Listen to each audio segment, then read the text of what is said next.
एक ने तो यहाँ तक कहा, अच्छा मोदी केयर, मेरा पड़ोसी भी मोदी केयर करता है और वो घर घर जाकर अगरबत्ती बेचता है। मुझे बहुत बुरा लगा। अगला ट्विस्ट तो तब आया फ्रेंड्स, अगली परेशानियां तो अब शुरू हुई मेरे जीवन में, जब 6 महीना पूरे होने के बाद धीरे धीरे करके लोग लॉयल्टी लेकर छोड़ने लगे।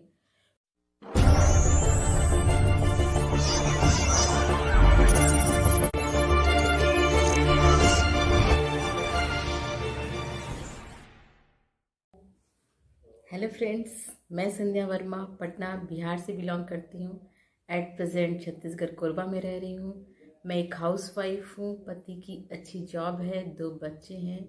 जीवन में सब कुछ अच्छा चल रहा था, पर मन में एक कसक थी, काश मैं कुछ कर पाती। मेरी सारी फ्रेंड्स कोई ना कोई जॉब कर रही हैं।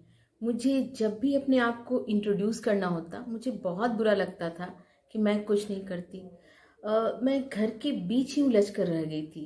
इच्छा तो होती थी कि मैं भी अपनी एक पहचान बनाऊं, पर मन में एक शंका भी थी कि क्या मैं कुछ कर पाऊंगी, क्या मेरे से कुछ हो पाएगा। मैं खुद के लिए खुद को प्रूव करना चाहती थी। जी हाँ फ्रेंड्स, मैं खुद के लिए खुद को प्रूव करना चाहती थी। ऐसे में मेरे जीवन में मोदी केयर आया और इसके लिए मैं थैंक्स बोलना चाहूँगी अपने अपलाइन का, जिन्होंने मुझे ये अपॉर्चुनिटी दी।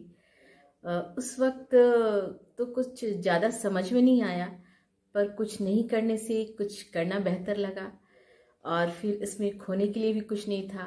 मैंने मोदी केयर को ज्वाइन किया, धीरे धीरे आगे बढ़ती रही। मेरे जीवन में भी कठिनाइयाँ आई, परेशानियाँ आई, पर उन सबको फेस करते हुए मैं आगे बढ़ी। आज एक अच्छे मुकाम पे हूँ और एक अच्छे इनकम को एंजॉय कर रही हूँ। तो चलिए फ्रेंड्स, मैं आप सबके साथ शेयर करती हूँ मेरी मोदी केयर की जर्नी को। जब मैंने मोदी केयर ज्वाइन किया तो मुझे किन किन कठिनाइयों से होकर गुजरना पड़ा।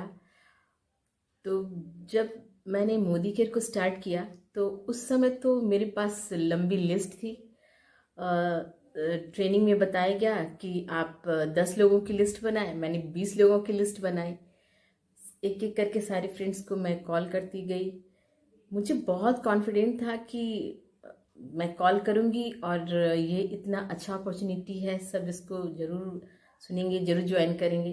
पर आश्चर्य की बात फ्रेंड्स, मेरी कोई फ्रेंड्स नहीं जुड़ी।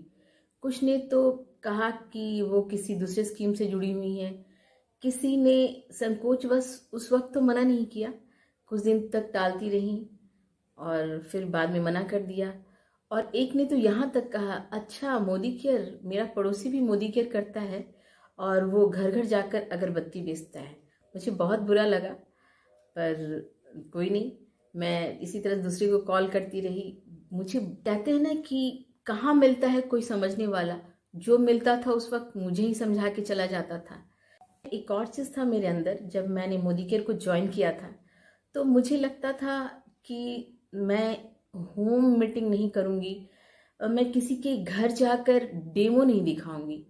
फ्रेंड्स, उस वक्त मुझे पता ही नहीं था कि ये होम मीटिंग, ये डेमो ही हमारी बिजनेस का बैकबोन है। जब मुझे ये पता चला, जब मेरा विज़न क्लियर हुआ, तो मैंने होम मीटिंग करना शुरू किया। और फ्रेंड्स, हमारी ये Modi care product based company है। इसके प्रोडक्ट इतने अच्छे होते हैं, मैंने खुद उन सारे प्रोडक्ट्स को यूज़ करना शुरू किया।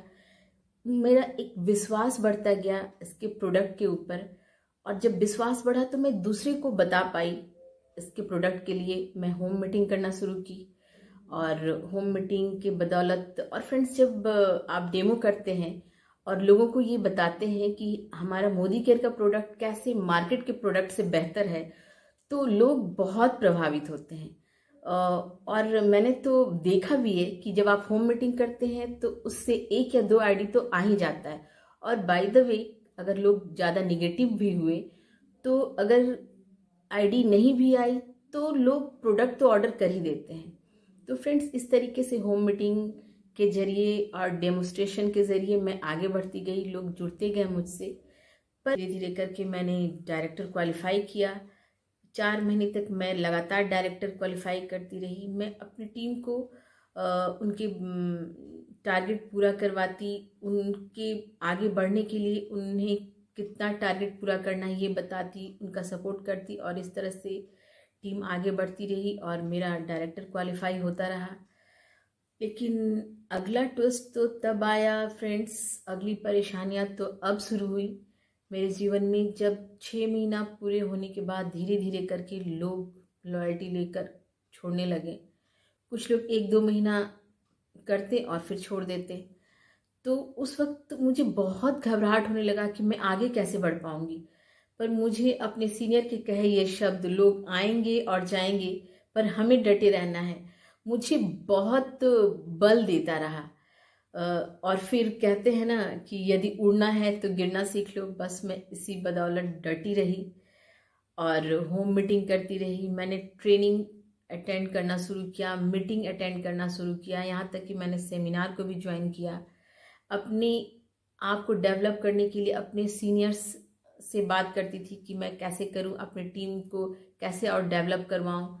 तो सीनियर की सपोर्ट की बदौलत, और एक चीज़ है मोदी केयर में कि आपको पूरे टीम का सपोर्ट मिलता है।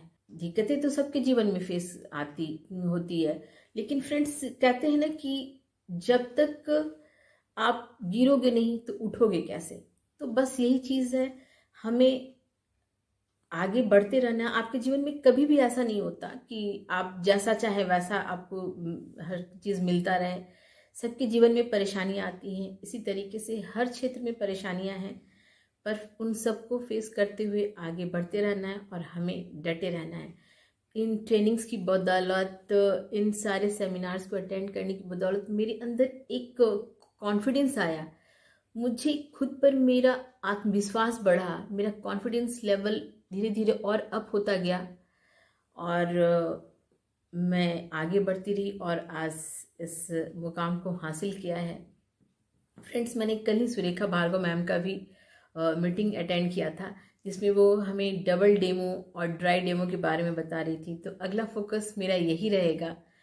और अंत में मैं उन तमाम हाउसवाइफ से जिन्हें लगता है कि वे कुछ नहीं कर सकती, उनसे कुछ नहीं हो पाएगा, कहना चाहूँगी, हर दिन अपने जीवन को एक नया ख्वाब दो। हर दिन अपने जीवन को एक नया ख्वाब दो। पूरे हो जाएंगे सारे ख्वाब तुम्हारे, पूरे हो जाएंगे एक दिन सारे ख्वाब तुम्हारे। सिर्फ एक शुरुआत तो दो। Thank you.